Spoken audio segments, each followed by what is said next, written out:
All right, welcome everyone to Deep Dive, the top 10 podcasts in the Philippines. And ito na, fire shot.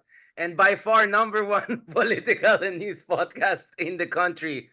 Great podcast, number one podcast. And of course, isa sa dahilan na we have been making quite good dun sa rankings ng top podcasts in the country is dahil sa mga guests natin. For sure, sabi ko hindi yan si Ronald Llamas dahil guest naman siya sa mga ibang podcast, so that doesn't explain. But I may say, even though, of course, superstar itong guest natin today, and of course, isa sa mga paborito niya, Justice Carpio, we owe you so much for really bringing the quality of discussion dito sa Deep Dive podcast natin to the deepest of the dives. Thank you, Justice, for joining us. Thank you also, Richard, for having me, and good evening to our viewers. Good evening, Justice, and thank you so much also for the fantastic event we had at Utak Forum. It did very well online kahit medyo sablay-sablay yung live natin. Baka sinasabotage tayo. That was a packed event thanks to you and other great folks. Yes, including si Ronald Llamas joining us that day. Justice, ang dami natin pag-usapan obviously as we speak. Troubling developments sa West Philippine Sea, sa may Sabina Shoal. May mga pwede tayong pag-usapan sa West Philippine Sea. But let me start with things closer to home. Justice Carpio, since may mga nakalakos ako ngayon. Ano pong balita niya sa heartbeat sa ground sa may malapit sa compound ni Kibuloy? I heard that the PNP is putting their meron silang gadgets that detects thermal ba yan at saka heartbeat? Well, I think there's reason to believe what the PNP is saying. Andyan lang siya. Is in a compound, but it's a huge compound, 30 hectares, ang daming mga buildings. So, and I think they have prepared bunkers, they have tunnels. So, it will take time really to comb everything there. And Justice, do you think this is the beginning of the unraveling of not only the Kibuloy kingdom, but perhaps the duopoly with the Dutertes? I mean, without being overly excited, do you think this could be beginning of the final chapter in some sense? Well, for Kibuloy, if he is extradited, that's the end of him because the U.S. will certainly get him and he will have to stay in jail for quite some time. So that's what he really fears. That's why he is asking the President BBM, to guarantee that he will not be turned over to the U.S. But nobody can make that guarantee. So that's what he really fears the most, that he will be extradited. They always speak about extraordinary rendition a la Hollywood, yung mga dinadala sa Guantanamo ng mga Al-Qaeda suspects. What the heck is that all about? No. I think they're just trying to say that to make it look that the Americans want to kill him. No, they want to put him to trial and jail him. I don't think that that sort of crime merits the electric chair. No, he will spend some time in jail, and if he's convicted. And probably not as luxurious as circumstances as he may be used to. Just to be clear on this, so automatic ba yung extradition sa kanya since he's also facing charges inside the Philippines? I know he's on the FBI wanted list, but from a legal standpoint, how is that? Is that going to be sequenced or mauna yung US? How do you think this is going to work? It's up to the Philippine government. We can give him to the US so that he can be tried there first, or we can try him here first. So it's really up to us.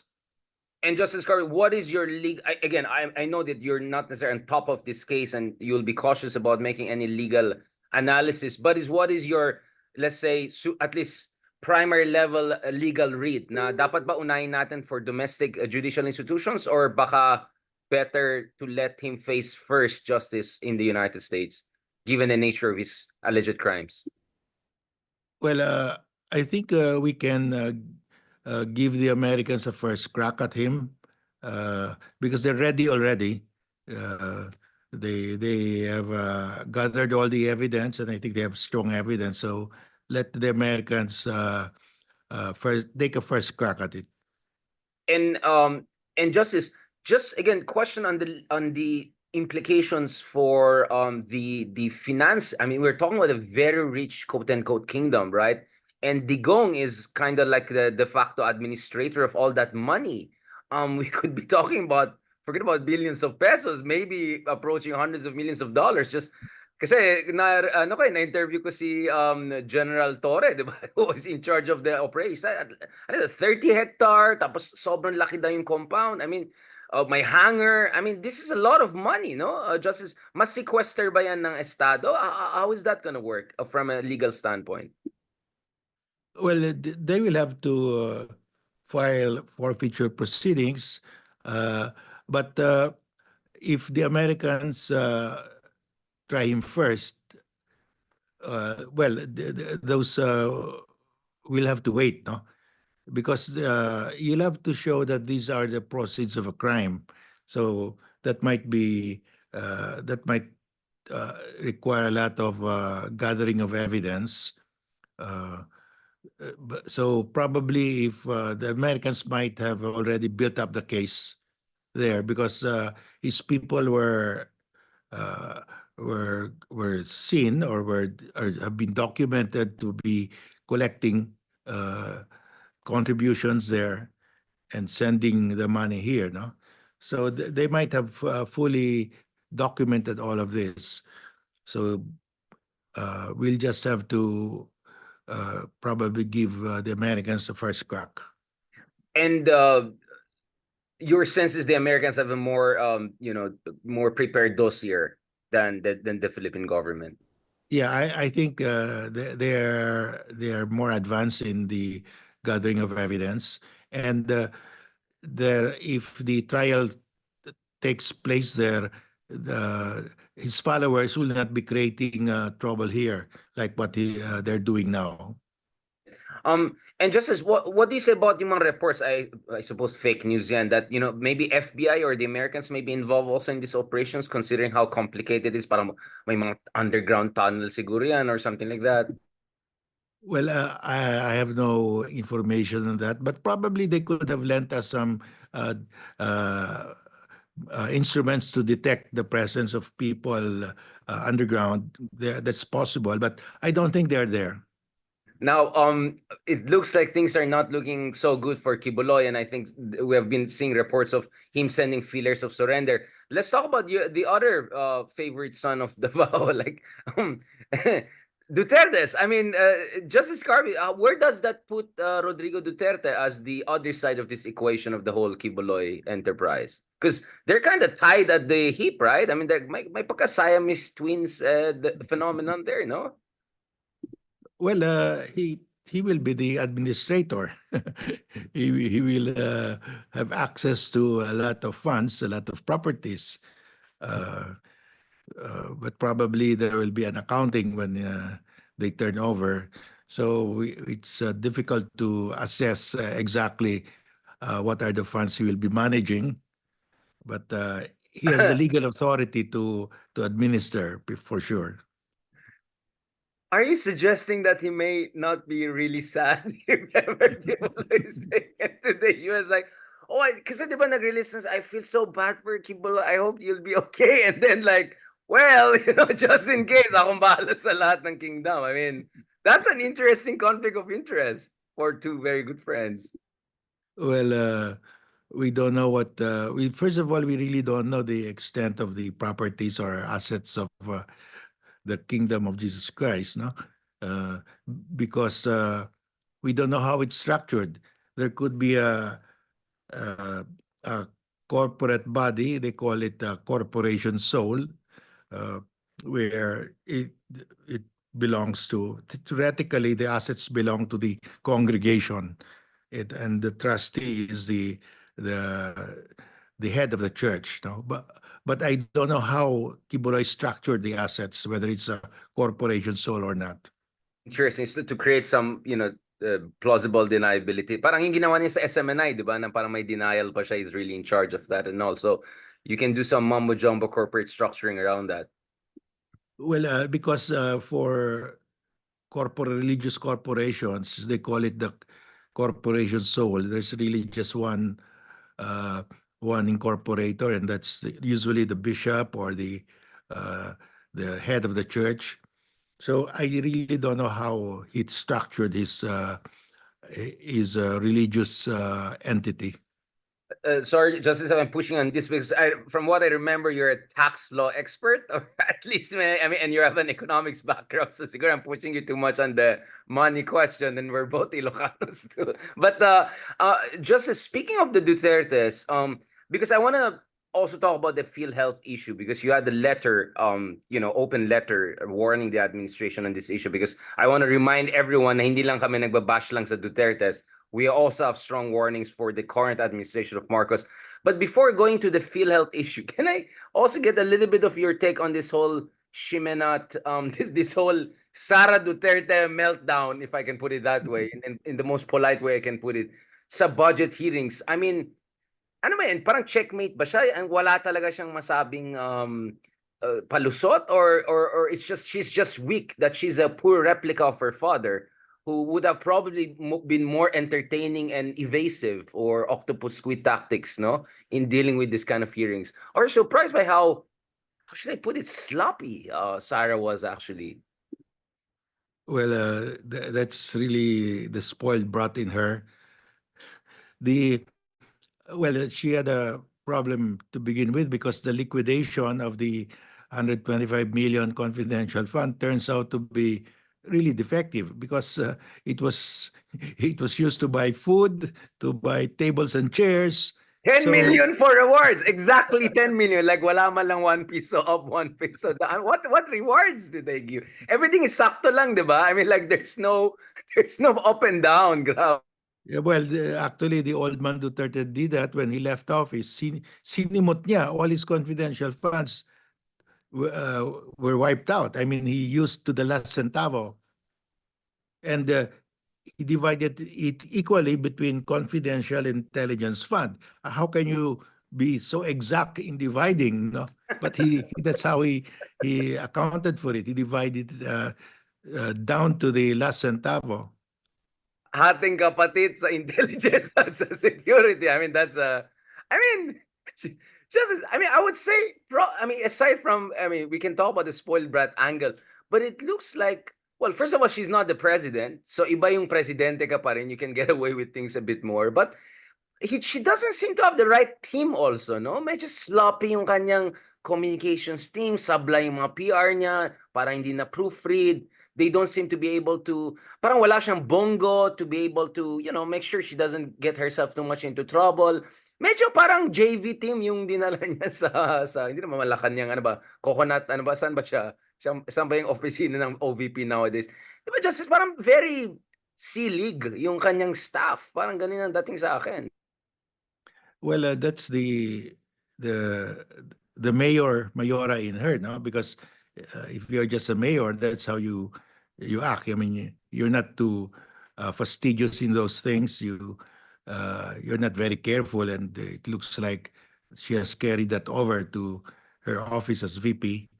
And I think the liquidation of the confidential fund shows it, because at first glance, those expenses are not for confidential purposes. I mean, that's basic.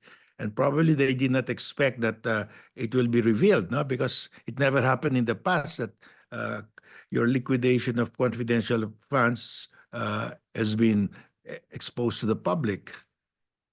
Yeah, I mean, it's so much lack of due diligence, right? Parang hindi nila kinonsider yung posibilidad na mag-away sila ng mga Marcoses. I mean, I was writing about this 2021 pa lang. Like, inevitable, this is a divorce waiting to happen, right? I mean, like, I don't know what level of sloppiness we're looking at every single level. So, Justice, do you think she has even given more credence or at least inertia to the potential impeachment moves?